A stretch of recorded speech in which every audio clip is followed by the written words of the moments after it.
경주 소식입니다. 인터넷신문 경주포커스 김종득 기자 만나보죠. 안녕하세요. 예, 안녕하십니까. 네, 민선 8기가 출범했는데요. 경주시에서도 취임식과 시의회 원구성이 있었죠? 예, 그렇습니다. 여느 시골이나 마찬가지로 경주시에서도 지난 8일 날 민선 8기 전화경 시장 취임식 오전에 열렸고요. 네. 오후에는 제9대 경주시의회 출범식, 개원식 함께 열렸습니다. 전화경 시장 취임식은 서러블 문화회관에서 시민 600명 초청한 가운데 열렸습니다. 전화경 시장 초심 잃지 않고 시민과 함께 중단 없는 경주 발전을 위해서 혼신의 힘을 다하겠다, 이런 각오 밝혔고요. 예. 취임사를 마치고 문화, 관광, 경제, 산업, 농업 이렇게 각 분야별 시민 패널 8명과 함께 시민이 묻고 시장이 답하다, 이런 주제로 정책 토론회도 가졌습니다. 네.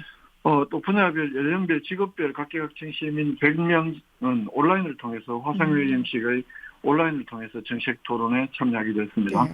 그러니까 재선에 성공한 준하경 시장 취임식은 앞서 말씀하신 것처럼 정책 토론회 형식으로 진행됐다고요? 예, 토론회라기보다는 일종의 좀 토크쇼처럼 음, 이렇게 봐야 되는데, 그죠? 네.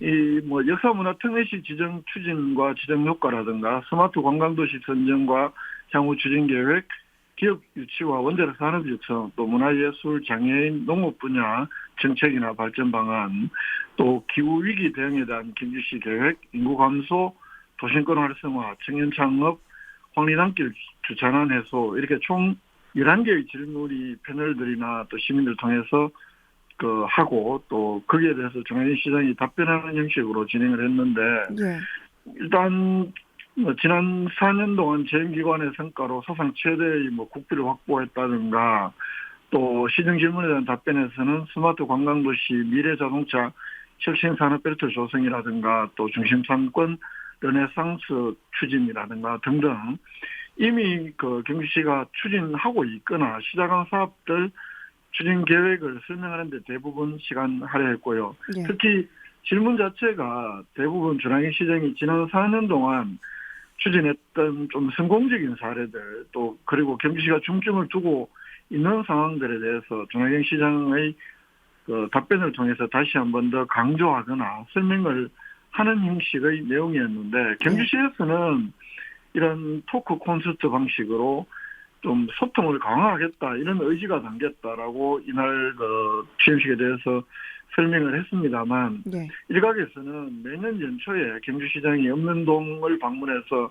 한 주민 100명과 진행하는 간담회나 또는 전임 시장 때 국과장이나 간부 공무원들 여러 명 대동하고 시민들 앞에서 시정 현안이나 성과 설명하는 그런 방식의 판박이 형태, 또 무엇보다도 질문이 사전에 경주시가 하고 싶은 이야기를 중심으로 미리 준비된 것 아니었느냐, 네. 이런 형식의 토크쇼가 무슨 의미가 있느냐, 오히려 중앙시장이 좀 아파하는 이야기들을 묻고 듣는 시간이 됐으면 좋았을 텐데, 나는 그런 아쉬움, 형식에 대한 아쉬움, 또 내용에 대해서 너무 뻔하다, 이런 지적도 있었습니다. 예. 그럼 경주시 의회 개원 행사는 어떻게 진행됐습니까? 개원 행사는 오후에 열렸는데요. 오전에 아까 좀 전에 말씀드렸다시피 시장 취임식이 있었고, 오후에 네. 이제 의장, 부의장 선출도 하고, 또 오후 4시에는 의장 선출 뽑고 난 다음에 정식으로 개원식도 하고요. 의원 순서라든가. 그리고 오후 5시 30분에는 시내의 한 식당으로 이동을 해서 또 축하연을 열기도 했습니다. 네.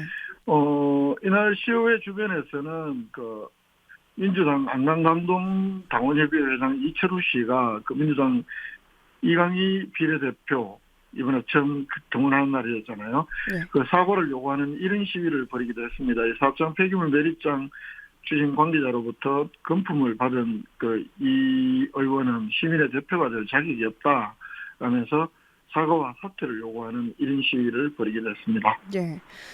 경주시 의회 의장된 선거에서는 100% 몰표로 당선되는 경우도 나왔죠? 그렇습니다. 경주시의회는 1일 날 의장, 부의장 선거를 했고 4일 날 시의회 4개 상임위원장 선출, 이 의장, 부의장이나 4개 상임위원장 선출은 모두 본회의장에서 시의원 전원 투표로 이렇게 결정을 하는데요. 이 총 6개 자리잖아요. 6개 네. 자리 가운데 의장, 문화도시위원장, 경제산업위원장 이렇게 3개 선거에서는 시의원 21명 전원 100%한 사람에게 몰표하는 그런 투표 결과가 나왔습니다. 그리고 시민보건위원장, 운영위원장 이 두 개 선거에서는 당선자가 모두 한 명을 제외하고 20표를 받고 당선이 되었는데 또 그 과정에서는 한 명이 또 각각 그 특정 김한규 의원의 이름이 나와서 본인은 안 찍었다고 하는데 그래서 이 상임위원회 선거를 무슨 장난을 하는 거냐. 그 한 명이 아주 독특하게 나왔기 때문에요. 이런 지적이 안팎에서 나오기도 했고 부의장 선거에서는 당선자가 2표를 제외한 19표를 받아서 당선되는 그런 경우가 있었는데 역대 시의회 의장 선거에서 이처럼 재직 의원 21명 전원의 100%를 받으면서 당선되는 경우가 거의 없었는데 이번에는 6개 선거 가운데 3개나 이렇게 몰표가 쏟아지면서 매우 이례적인 투표 결과다 이런 지적이 나왔고요. 지금 민주당 1명, 무소속 2명을 빼고 18명이 국민의힘 소속인데 의장단 6명 모두 국민의힘 소속인 건 일견 당연해 보이기도 하고 또 그러나 이 100% 몰표로 당선되는 경우 이게 다양성을 기본 원리로 하는 민주주의 선거제도에서 아무래도 어색하다. 그리고 의원들 간에 시의원들은 뭐 전반기의 단합을 보여주는 결과 아니냐 뭐 이렇게도 항변합니다만 이게 경주시 의회의 경우에 투표의 경우에 뭐 후보 등록을 하고 의장 부의장이나 상임위원장이 후보 등록을 하고 뭐 정견 발표를 하고 이렇게 투표를 하는 게 아닙니다. 모두가 후보가 되고 모두가 투표권이 있는 이른바 교황 선출식 방식인데 도대체 어떤 경로로 무슨 협의가 어떻게 이루어졌길래 이렇게 21명의 몰표가 나오나 이거야말로 좀 전형적인 밀실 담합 뭐 그런 것 아니냐 이런 비판도 적지 않았습니다. 네, 정말 이례적인 일이네요. 네. 이렇다 보니까 국민의힘 소속 재선 이상의 시의원은 거의 모두 의장단에 포함됐네요. 그렇습니다. 국민의힘 소속 18명의 의원 가운데 5선 1명, 4선 1명, 3선 1명, 재선 이상이 4명 이렇게 총 그렇게 치면 재선 이상 의원이 모두 7명인데 이 7명 가운데 단 1명 박광무 의원이 양보를 했다고 하는데요. 박광무 의원을 제외하고는 6명 전원 의장, 부의장, 상임위원장을 모두 맡게 됐습니다.